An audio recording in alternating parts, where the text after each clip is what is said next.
출애굽기 7장 14절에서 25절까지의 말씀, 저와 여러분이 한 절씩 교독하고 마지막 절 함께 읽겠습니다. 여호와께서 모세에게 이르시되 바로의 마음이 완강하여 백성 보내기를 거절하는도다.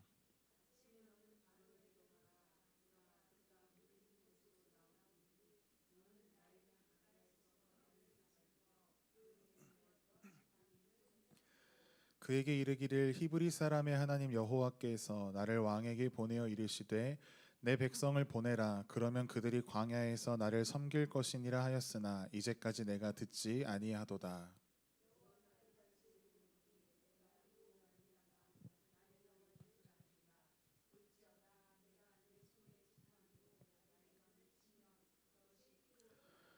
나일강에 고기가 죽고 그 물에서는 악취가 나리니 애굽 사람들이 그 강물 마시기를 싫어하리라 하라.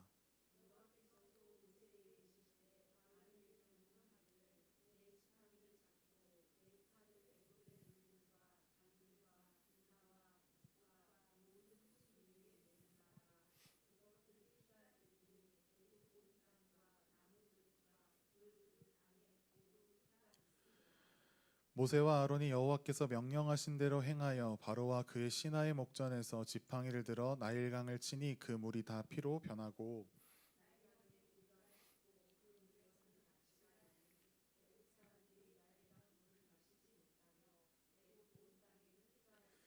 애굽 요술사들도 자기들의 요술로 그와 같이 행함으로 바로의 마음이 완악하여 그들의 말을 듣지 아니하니 여호와의 말씀과 같더라.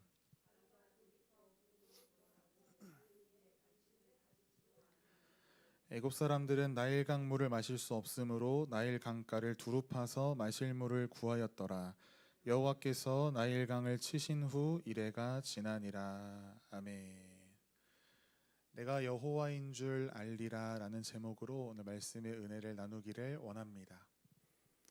오늘도 하나님을 예배하는 사랑하는 집사님, 권사님을 환영하고 축복합니다. 우리가 하나님 기뻐하며 드리는 예배가 하나님 앞에 기쁨 되어지기를 간절히 소망합니다. 이제 오늘부터 출애굽기 10가지의 재앙이 시작됩니다. 우리가 세 재앙씩 끊어서 한 주 한 주 살피고 또 10재앙은 따로 떼어서 살필 것입니다. 그래서 오늘은 첫 번째 재앙부터 세 번째 재앙까지, 하지만 우리가 말씀은 첫 번째 재앙에 해당하는 부분만 함께 읽었습니다. 우리는 누군가를 처음 만날 때 그 사람이 누구인지를 알기 위해서 가장 먼저 무엇을 물어보죠? 이름을 물어봅니다. 직업도 물어봅니다. 고향이 어디인가, 어디서 사십니까? 물어봅니다. 그러나 그것만으로, 우리가 알고 있는 그 사람에 대한 정보만으로 나 이 사람 알아 라고 우리가 이야기하지 않습니다. 함께 시간을 보내고 그 사람이 어떤 선택을 삶 속에서 해 나아가는가, 어려운 상황에서 그 사람이 어떻게 행동하는가, 밥을 함께 먹으며 시간을 함께 보내며 대화를 나누며 비로소 그 사람이 어떤 사람인지를 알아갑니다.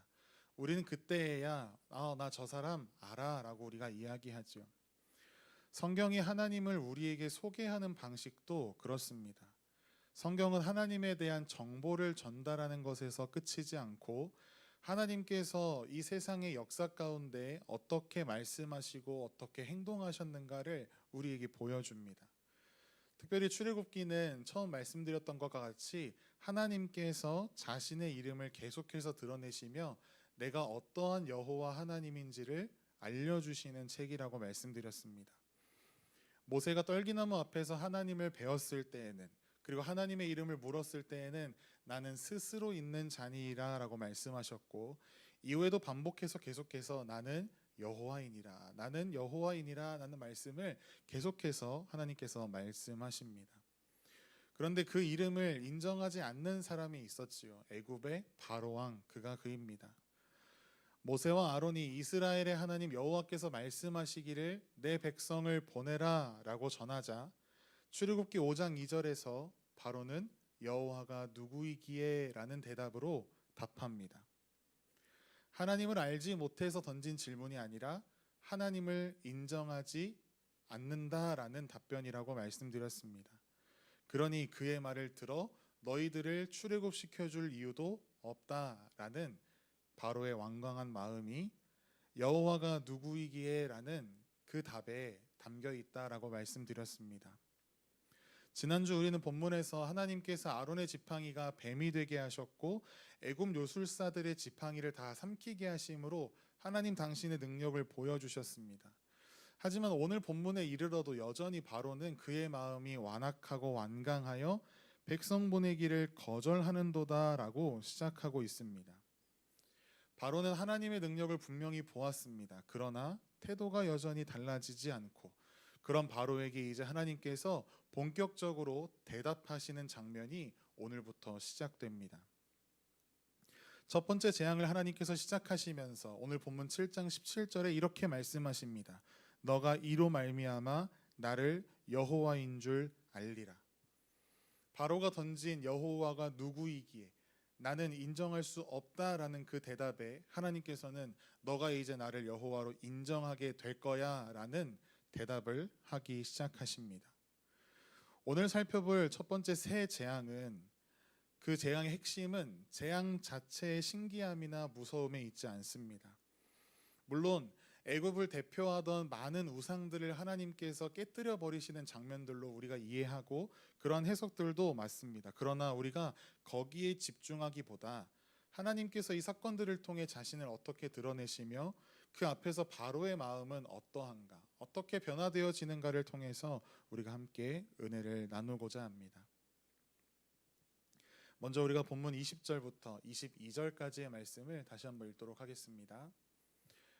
모세와 아론이 여호와께서 명령하신 대로 행하여 바로와 그의 신하의 목전에서 지팡이를 들어 나일강을 치니 그 물이 다 피로 변하고 나일강의 고기가 죽고 그 물에서는 악취가 나니 애굽 사람들이 나일강물을 마시지 못하며 애굽 온 땅에는 피가 있으나 애굽 요술사들도 자기들의 요술로 그와 같이 행함으로 바로의 마음이 완악하여 그들의 말을 듣지 아니하니 여호와의 말씀과 같더라. 아멘. 하나님께서 모세에게 아침 일찍 바로를 만나라고 하십니다. 바로가 나일강으로 나올 거라고 말씀하시면서 너가 그 나일강 강변에 서서 이야기해. 바로가 보는 앞에서 지팡이로 나일강을 치게 하십니다. 그러자 강물이 모두 피로 변하였고 물고기가 죽고 악취가 나기 시작하죠. 사람들은 더 이상 이 나일강의 물을 마실 수 없게 되었습니다. 왜 하나님께서 재앙을 내리시는 첫 번째 대상이 나일강이었을까요? 나일강은 애굽 사람들에게 단순한 강이 아닙니다. 우리가 그냥 한강 보듯이 예쁘구나, 물이 많이 흘러가는구나 이렇게 보고 지나치는 강이 아니다라는 것이죠. 비가 많이 나지 않는 애굽에서 나일강은 그들에게 농사를 가능하게 했고 사람들에게 물을 공급해주는 생명의 수단과 같았습니다. 애굽의 생존과 경제와 문명이 이 나일강을 중심으로 크게 발달했습니다. 그렇기 때문에 종교적으로도 매우 중요한 의미를 가지고 있었습니다. 이처럼 애국 사람들에게 이 나일강이라는 것은 삶의 기반이 되어 주었습니다. 아마 그들이 가장 당연하게 생각했던 것도 이것이었을 거예요. 사람과 왕이 바뀌어도 나일강은 그들이 흐르고 있으니까 우리 애굽은 무너지지 않아. 어제도 나일강은 흘렀고 오늘도 흐르고 있고 내일도 변함없이 흐를 거야. 그런데 하나님께서는 바로 그 흔들리지 않을 것만 같던 나일강을 치신 것이지요. 17절에서는 그 이유를 내가 이로 말미암아 나를 여호와인 줄 알리라 라고 말씀하십니다. 단순히 애굽 사람들을 조금 불편하게 하려고 하나님께서 그 재앙을 내리신 것이 아닙니다. 바로와 애굽이 절대적이다라고 생각했던 것이 그 나일강이 사실은 하나님의 통치 아래 있다라는 것을 온 애굽 사람들에게 그리고 바로 왕에게 알리고자 하셨습니다. 더욱 주목할 것은 이 재앙의 범위가 나일강에만 국한되지 않는다라는 것이죠. 처음에는 나일강을 치는 것으로 시작하지만 오늘 본문 19절을 보시면 모든 강과 모든 운하와 모든 호수로 확대됩니다. 심지어 집안에 있는 모든 나무 그릇과 돌 그릇에 담겨 있던 모든 물이 다 피로 변하는 것을 우리는 말씀을 통해 확인할 수 있습니다. 그래서 오늘 21절 말씀에 애굽의 온 땅에 피가 있었다라고 정리하죠. 시작은 나일강이었습니다. 그 영향은 그런데 전차 애굽 전체로 퍼져갔습니다. 하나님께서 이스라엘 사람들이 있는 작은 영역 안에서만 활동하시는 분이 아니다라는 사실을 애굽 사람들에게 보여주셨습니다. 나일강도 애굽의 땅도 그리고 바로가 다스리고 그의 권력이 닿는 그 모든 곳도 결국 하나님의 통치 아래 있다라는 것을 하나님께서는 이 나일강의 재앙을 통하여 그들에게 보여주셨습니다. 애굽 사람들이 나일강을 대하였던 것처럼 우리의 삶 속에도 나일강과 같은 존재, 나일강과 같은 어떠한 것들이 있습니다. 하나님을 믿으면서도 어떠한 영향만큼은 내 힘으로 충분히 붙들 수 있다라고 생각합니다. 그것이 돈이 될 수도 있고 직장과 나의 미래에 대한 계획, 경험이 될 수도 있고 사람과의 관계가 될 수도 있지요. 그런데 그것이 잘못됐다라기보다는 문제는 그것이 하나님보다 더 확실하다라고 생각하는 순간이 우리에게 위험합니다. 첫 번째 재앙이 주는 교훈, 의미가 우리가 가진 모든 것이 언제든 사라질 수 있으니까 불안해하면서 살아야 해가 절대 아닙니다. 오히려 우리가 안전에 무엇을 두고 있느냐. 나일강이 애굽을 살리는 것처럼 보였으나 결국 나일강도 하나님의 손안에 움직이는 피조물에 불과했다라는 것이죠. 우리가 우리의 일상 가운데 우리의 삶 속에서 우리가 의지하는 것들이 우리의 삶을 지탱하는 것처럼 보이나 결국 그 모든 것을 붙들고 계시는 분이 여호와 하나님이십니다. 그러므로 우리가 붙들고 있는 것이 우리를 살리는 것이 아니라 그것까지도 붙들고 계시는 하나님께서 우리를 살리신다라는 사실을 우리가 날마다 믿음으로 고백하며 그 하나님을 더욱더 굳게 바라보며 붙드는 저와 여러분의 삶이 되기를 간절히 소망합니다. 바로왕과 애굽은 이렇게 첫 번째 재앙을 경험했습니다. 그런데 그 뒤로도 우리가 잘 알다시피 바로는 달라지지 않습니다. 오늘 본문 23절을 보시면 그는 궁으로 들어가 그 일에 아무 관심도 가지지 아니하였다라고 기록합니다. 백성들은 이제 물이 없으니까 마실 물을 구하려고 나일 강가에 습기 있는 땅을 막 파기 시작했어요. 그런데 바로는 아무 일도 없던 것처럼 자신의 왕궁으로 돌아가 버립니다. 이렇게 일주일 동안 나일강에 또한 애굽의 모든 물이 다 피로 변한 뒤에 하나님께서 다시 모세를 바로에게 보내시는 것이죠. 그러나 여전히 바로는 거절합니다. 그러자 두 번째 재앙이 그들 가운데 임하게 되었습니다. 두 번째 재앙은 무슨 재앙이죠? 개구리 재앙이죠. 근데 개구리가 단순히 나일강 주변에 많아졌느냐? 그렇지 않습니다. 성경을 한 장 넘기셔서 8장 3절을 보시면 왕군과 침실과 침상, 신하의 집과 백성의 집, 화덕에도 떡반죽하는 그릇에도 개구리가 있었다라고 기록합니다. 첫 번째 재앙이 애굽의 삶을 지탱하는 기반을 흔들었다면 두 번째 재앙은 그들의 일상 가장 깊은 곳까지도 들어가게 되었습니다. 왕궁이라고 예외가 아니었습니다. 바로의 침실, 그 위대한 권력을 가졌던 왕의 침상이라고 할지라도 안전하지 않았습니다. 그러자 처음으로 바로가 태도에 대한 변화를 보입니다. 그는 모세와 아론을 불러서 여호와께 구해서 개구리를 나와 내 백성에게서 좀 떠나가게 해줘라고 부탁합니다. 심지어 너희 백성 내보내줄게 라고 처음 이야기합니다. 첫 번째 재앙에서는 관심조차 보이지 않던 바로가 이제 여호와의 이름을 부르면서 기도를 부탁하는 것이죠. 그런데 우리가 잘 알다시피 개구리가 사라지자 상황은 다시 달라집니다. 출애굽기 8장 15절 말씀을 우리가 함께 읽도록 하겠습니다. 그러나 바로가 숨을 쉴 수 있게 됨을 보았을 때에 그의 마음을 완강하게 하여 그들의 말을 듣지 아니하였으니 여호와께서 말씀하신 것과 같더라. 바로가 이제 좀 살겠다, 개구리 없어졌네 라고 생각하는 그 순간 다시 그의 마음이 완악해졌고 하나님께서는 그의 마음의 완악함의 상태를 그냥 두십니다. 바로왕은 이제 견딜만 해지자 자신이 한 약속을 그냥 딱지 뒤집듯이 뒤집어 버렸습니다. 여기서 바로의 문제가 선명하게 드러나는 것이지요. 그가 원한 것이 하나님이 아니었습니다. 그저 개구리가 사라지기만을 원했던 것이지요. 고통이 있을 때는 하나님의 도움이 필요합니다. 그런데 고통이 사라지면 하나님의 말씀에 순종할 이유가 그에게 없었습니다. 우리도 삶을 살아가다가 어려움을 늘 만납니다. 간절히 기도하지요. 하나님 해결해 주세요. 이번 일만 지나가게 해주세요.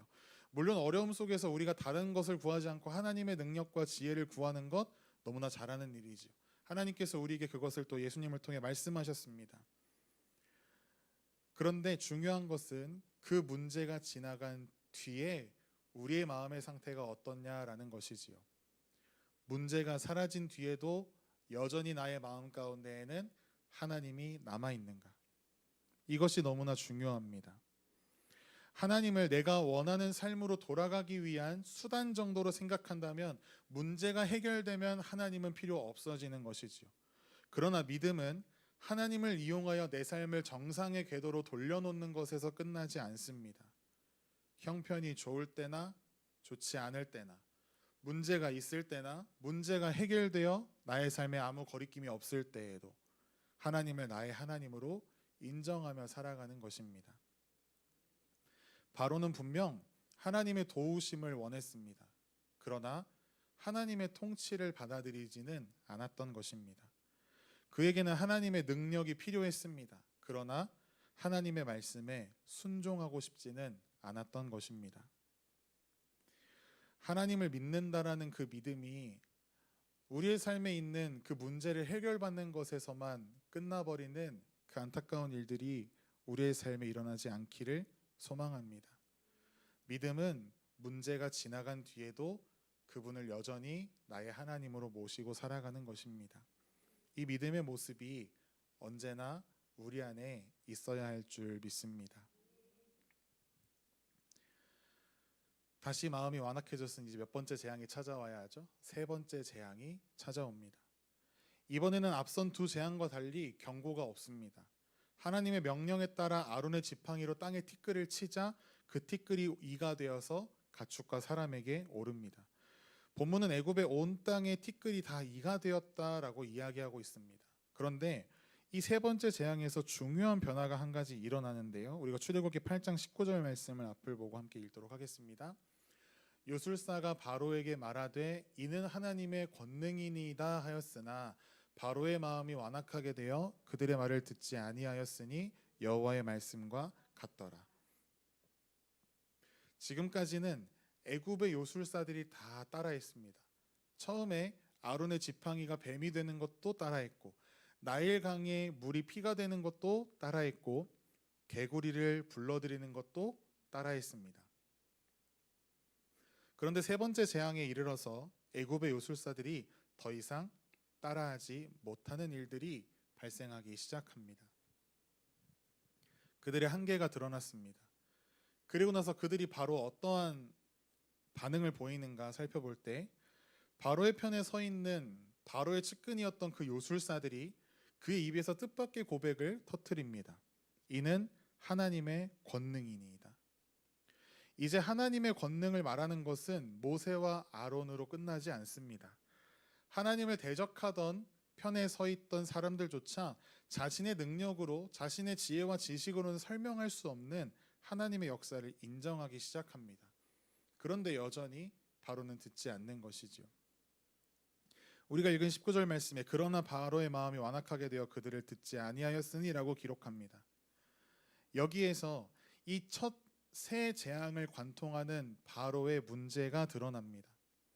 바로에게 부족했던 것은 증거가 아니었습니다. 이미 나일강을 변하는 것 보았고 개구리가 올라오는 것도 보았습니다. 자신이 의지하던 요술사들까지도 이제 이것은 하나님의 권능이 맞습니다. 하나님의 일입니다. 라고 이야기하는 지경까지 이르렀습니다. 그런데도 듣지 않습니다. 하나님을 아는 것과 하나님께 순복하는 것이 결코 같지 않습니다. 물론 요술사들도 하나님의 권능을 인정했습니다. 그러나 그것이 그 곧 하나님을 향한 믿음은 아니었습니다. 바로 역시 여호와의 능력을 더 이상 쉽게 무시할 수 없는 상황에 이르렀지만 여전히 그 말씀에는 순종하지 않는 태도를 보입니다. 성경이 말하는 믿음은 하나님의 존재나 능력을 인정하는 것에서 끝나는 것이 아니라 그분의 말씀을 듣는 자리까지 나아가는 순종을 이야기합니다. 바로는 하나님의 능력 앞에서도 자신의 왕좌, 자신의 권세를 내려놓지 않습니다. 하나님의 능력을 인정할 수는 있어도 하나님께서 자신보다 높으신 분이라는 사실은 받아들이지 않습니다. 우리가 정말로 우리의 삶 속에서 하나님께서 나의 삶의 주인이시요 통치자 되심을 우리가 인정한다면 결국 그분의 말씀 앞에 우리는 우리의 삶을, 우리의 마음을 모두 내려놓을 수 있어야 합니다. 하나님을 인정하는 것을 넘어서 그분을 믿으며 그분의 말씀에 순종하며 그분을 신뢰하는 자리까지 온전히 우리가 나아가야 합니다. 그 믿음의 열매들이 우리의 삶 속에 날마다 넘쳐나기를 또한 간절히 소망합니다. 말씀을 정리해 보겠습니다. 오늘 우리가 함께 보았던 새해 재앙을 바라보면 한 가지의 흐름이 있습니다. 하나님께서는 점점 더 분명하게 자신을 드러내고 계시는데 바로의 마음은 점점 더 딱딱하게 굳어져 간다라는 것이지요. 바로는 처음에 여호와가 누구이기에 내가 그의 목소리를 듣겠느냐라고 이야기합니다. 그런데 하나님께서는 말로만 대답하지 않으십니다. 애굽이 의지하던 것 흔드시고 바로가 피할 수 없는 곳까지 자신의 권능을 드러내시고 결국 바로가 의지하고 있던 측근의 사람들의 입을 통하여서도 하나님의 살아계심을 깨닫게 하셨습니다. 보여주셨습니다. 그럼에도 불구하고 바로가 끝까지 듣지 않는다라는 것, 이것이 오늘 우리가 주목해 보아야 하는 바로의 모습입니다. 우리는 때로 우리의 삶 속에서 하나님 앞에 더 확실한 증거를 요구합니다. 앞에서 다루었던 것 같이 이것 해결해 주시면, 한 번만 더 분명하게 보여주시면 믿을게요. 그러나 오늘 본문은 우리에게 또 다른 질문을 던지고 있습니다. 정말 너희에게 더 많은 증거가 필요한 것이니? 아니면 이미 지금까지 말씀하고 계신 하나님 앞에 너희의 마음을 열어야 하는 것이니? 하나님께서는 이미 우리에게 자신을 많이 드러내셨습니다. 말씀을 주셨고 지금까지 우리의 삶을 여기까지 붙들어 인도해 오셨으며 우리가 당연하게 여겼던 많은 것들이 하나님의 은혜였다라는 것을 우리는 믿음으로 고백하고 알게 하셨습니다.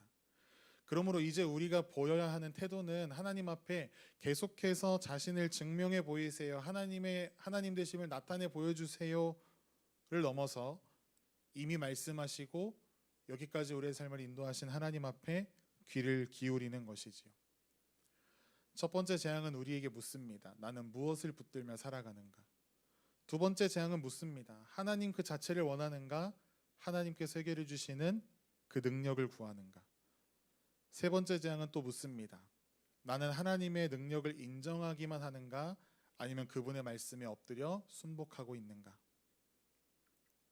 결국 이 세 질문은 하나로 정리할 수 있습니다. 하나님이 정말 나의 하나님이시라면 나는 오늘 그분 앞에서 어떠한 삶의 모습으로 살아가야 하겠는가? 사랑하는 여러분, 우리가 의지하는 것이 결코 우리의 삶을 살리지 않습니다. 그 모든 것을 붙잡고 계시는 여호와 하나님께서 우리를 살리시는 것입니다. 문제 하나를 해결받고 다시 원래의 자리로 돌아가는 어리석음을 결코 범치 마십시오. 문제가 지나간 뒤에도 하나님을 나의 하나님으로 모시고 살아가십시오. 그리고 하나님의 능력을 인정하는 데에서 멈추는 것이 아니라 그분의 말씀을 듣고 순종하는 자리까지 나아가십시오. 바로는 묻습니다. 여호와가 누구이기에? 하나님은 대답하십니다. 내가 이로 말미암아 내가 여호와인 줄을 알리라. 이제 하나님이 누구이신지는 분명히 드러났고 남은 것은 우리의 반응입니다. 바로처럼 하나님의 손길을 보고도 다시 자신의 자리로 돌아가는 삶이 아니라 하나님께서 말씀하고 보여주실 때 우리의 마음을 열고 그분의 말씀에 우리의 삶을 맡기며 나아가기를 간절히 소망합니다. 그분이 여호와이십니다.